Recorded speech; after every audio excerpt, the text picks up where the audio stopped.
سأل سائل بعذاب واقع للكافرين ليس له دافع من الله ذي المعارج تعرج الملائكة والروح إليه في يوم كان مقداره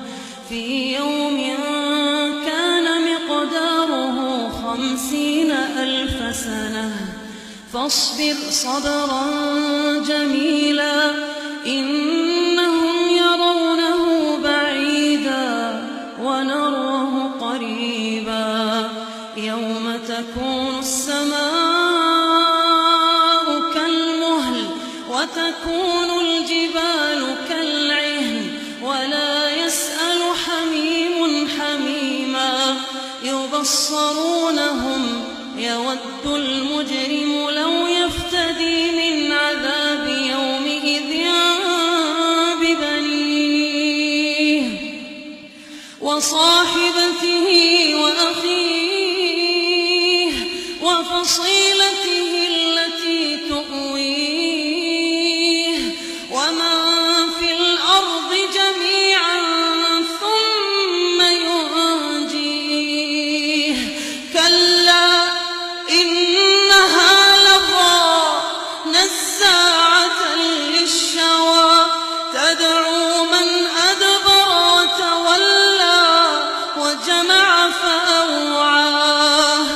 إن الإنسان خلق هلوعا إذا مسه الشر جزوعا وإذا مسه الخير منوعا إلا المصلين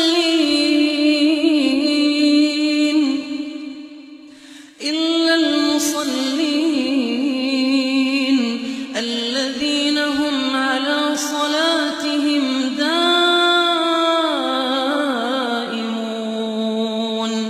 والذين في أموالهم حق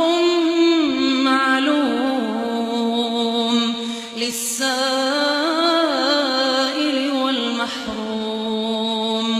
والذين يصدقون بيوم الدين والذين هم من عذاب ربهم مشفقون إن عذاب ربهم غير مأمون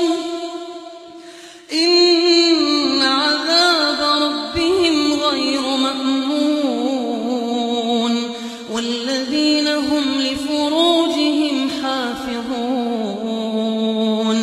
إلا على أزواجهم أو ما ملكت أيمانهم فإنهم غير ملومين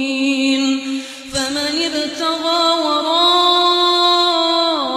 ذلك فأولئك هم العادون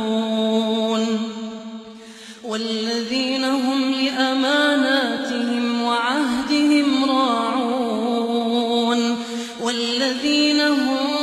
بشهاداتهم قائمون والذين هم على صلاتهم يحافظون